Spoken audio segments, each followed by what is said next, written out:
سبحان اللہ. اب کوئی کہے گا چلو ٹھیک ہے اس میں تو نکل گئے 10واں کیوں کرتے ہو؟ میں نے کہا وہ 10 دن کو جنت کا مسئلہ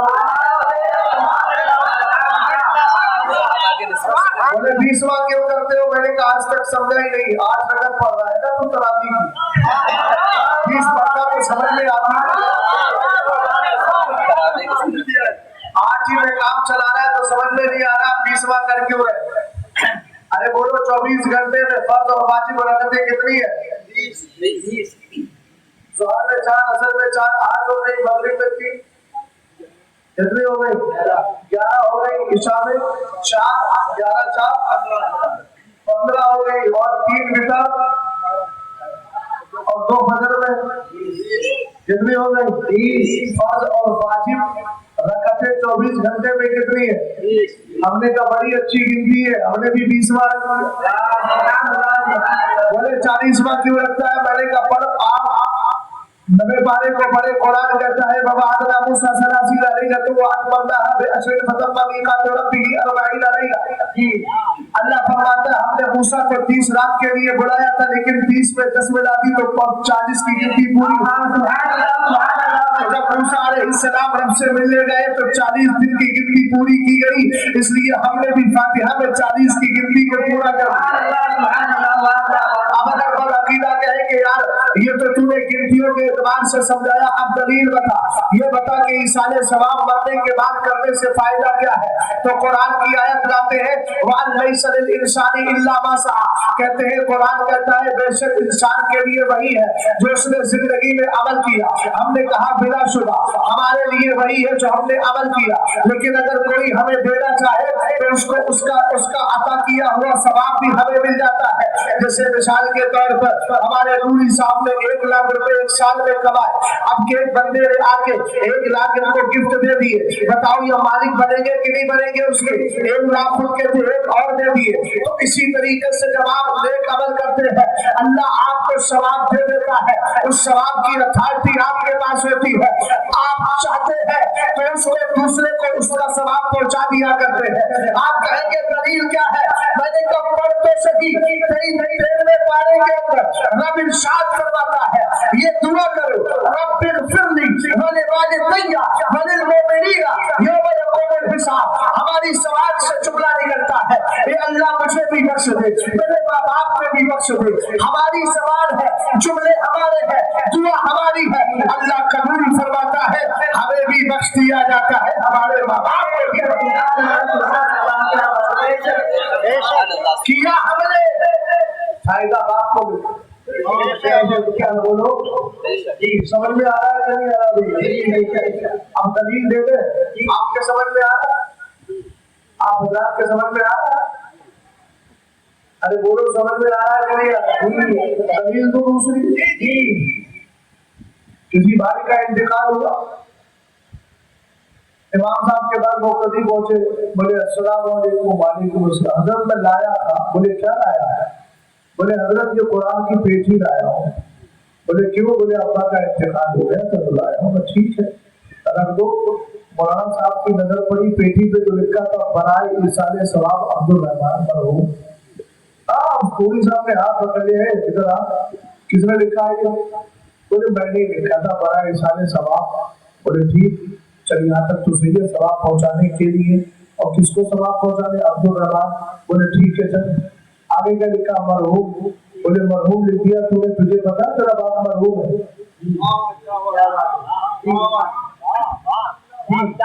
نہیں سمجھے بات؟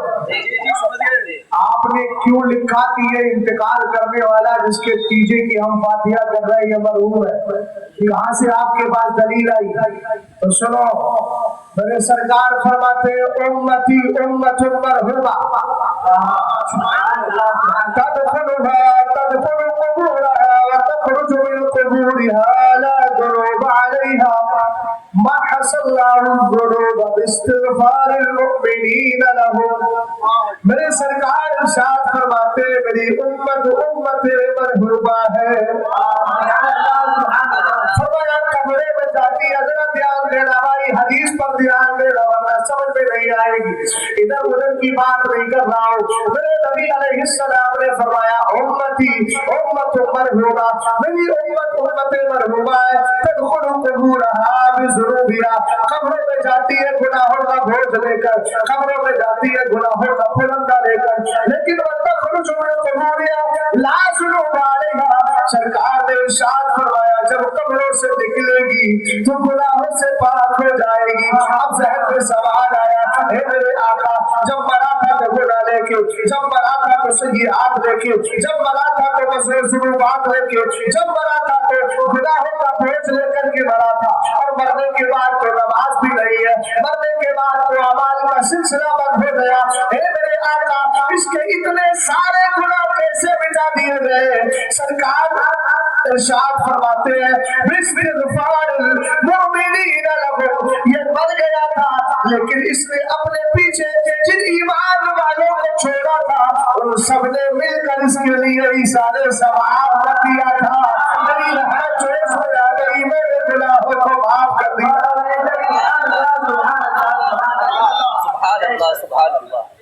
لیکن ایک بات یاد رہے, ایثار ثواب کرنے والا بھی سنی ہو اور جس کے لیے ایثار ثواب کیا جا رہا ہے وہ بھی سنی ہو.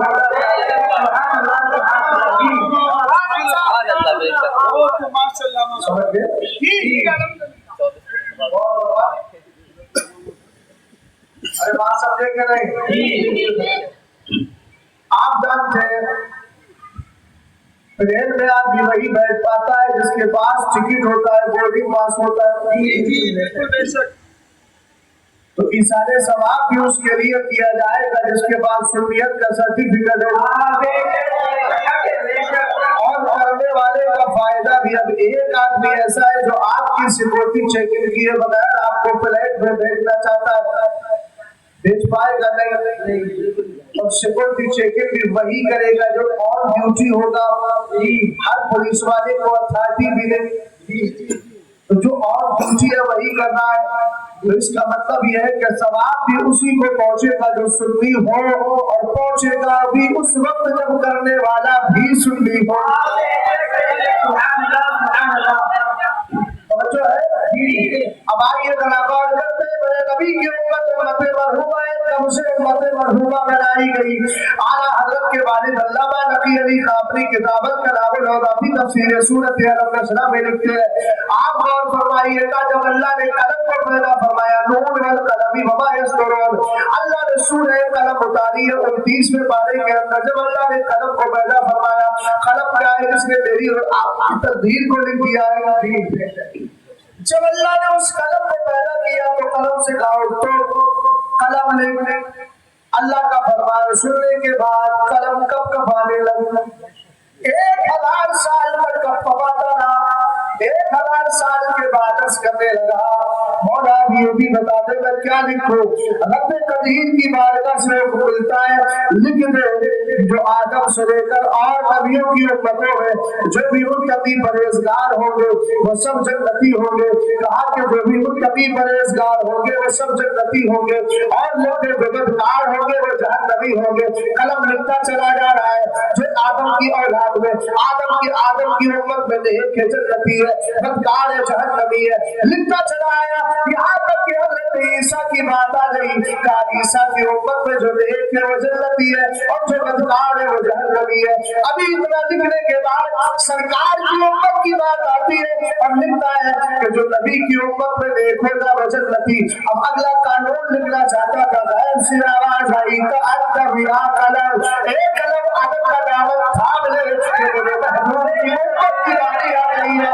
رب قدیر نے ارشاد فرمایا, قلم کہنے لگا مولا کیا لکھوں. اللہ نے ارشاد فرمایا لکھ امتہ مذنبہ وربها غفور, میرے محبوب کی امت تو گناہگار ہوگی لیکن اس کا رب اس پہ بخشش کا فرمانا ہے.